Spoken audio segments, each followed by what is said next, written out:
Pressure's on Jake Dennis now, the reigning champion. What can the Briton do as he aims it for the final corner? He goes fastest by just over a tenth, under a tenth of a second from Pascal Wehrlein. Nico Muller going through into the duels for Abt Cupra, but Robin Freins immediately deposes him in the Envision as well. And then Jake Hughes as Nick Cassidy goes to the top of the order, but then Evans comes through with a stonker right at the end of Group A qualifying. Nick Cassidy, Jake Dennis, Pascal Wehrlein, Mitch Evans, the four drivers that make it through. Jean-Eric Vergne with an absolute belter to come to the line with a 1:12.8, and Nato also getting himself through as well. It is all to play for here. Stoffel van Dorn, the pressure's on for the Belgian driver, and he stays sixth fastest. So it is going to be Jean-Eric Vergne, Sergio Sette Câmara, Max Günther, and Norman Nato, the four drivers that progress into the duels. So then, Pascal Wehrlein versus Jake Dennis in the first of the quarter-final duels for round 2. It's now or never here for Jake Dennis to see what sort of a final sector he has. Snap of oversteer into 18 there. Yeah, overdid 18 a little bit, but was he able to continue to carry the speed through 19? That is the question. Look at that again, sliding his way through in towards turn 21. It's going to go the way of Jake Dennis by 83 thousandths of a second. It is the two Jaguar TCS teammates, Mitch Evans versus Nick Cassidy. Nick Cassidy, 7/10 of a second, I think is going to be even a step too far for the man who was so close to the title last year. Through the final corner and across the line, indeed, Nick Cassidy finishes half a second away from Mitch Evans. So it is going to be Evans that progresses into the semis. Maximilian Günther in the Maserati, Sergio Sette Câmara with ERT. The track is getting faster and faster. Again, another quickest time that we've seen so far for him, but Sette Câmara building again that advantage here. And very smooth. The lack of oversteer from Sette Câmara is you can really see it compared to some of those competitors. 3/10 up. Beautiful, absolute cream and almonds there for Sergio Sette Câmara in the ERT to progress forwards. And this is Norman Nato in the Andretti versus Jean-Eric Vergne.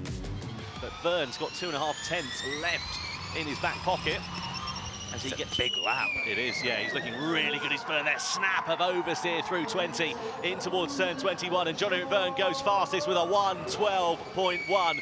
That is an absolutely stonking time for the DS Penske driver. The double Formula E champion goes through into the semi-finals. Dennis versus Evans, first of all. One of those drivers will go through into the final.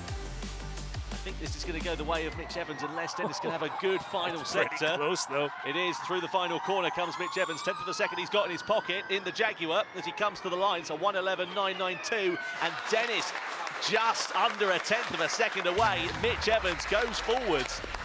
Sergio Sette Câmara then versus Jean-Eric Vergne. Nice and smooth there for the Brazilian driver, and look at him closing up that gap. Exactly what I was saying, going into the final sector, this is where Sette Câmara has been supremely strong. He goes for the timing line and breaks the beam. It's a 1:12.6. Where is it going to be though for Jean-Eric Vergne? He's got a little bit of time in his pocket, just over a tenth and a half or so. It's going to be ERT versus DS Penske then through the final series of corners. Nice and easy there for Jev, but he's picked up more of an advantage coming through into turn 21. He goes to break the beam, and what is the lap time? It's a 1:12.1 for Jean-Eric Vergne. The DS Penske makes it through into the finals for the fight for pole position. Jean-Eric Vergne versus Mitch Evans then.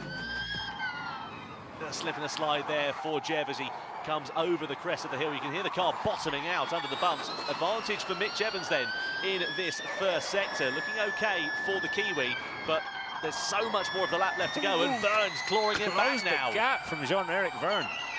Yeah, he has closed it right down and actually increased it so, but Evans is fighting back. This is going to be an absolute tussle to the checkered flag here between Mitch Evans and Jean-Eric Vergne. On board we ride with Vergne. On the right-hand side of your picture is Mitch Evans, and you can see just how much the car is rotating coming out of 17 on the run down this back straight. Yeah, both of them catching oversteer onto the longest straight in the lap. They've got to get on the throttle as soon as they absolutely possibly can. But this is back and forward. Vergne's quickest, then it's Evans. It's going to be all about the run through the final couple of corners in towards turn 21 for Jean-Eric Vergne. Then nice exit out of here is exactly what he needs. Bit of a slide. It's a 1:12 flat for him. Mitch Evans, 3600ths of a second ahead. Through the final corner comes Mitch Evans for Jaguar TCS Racing. Can he do it? No, he can't. It's Jean-Eric Vergne then that takes pole position in the desert in Diriyah.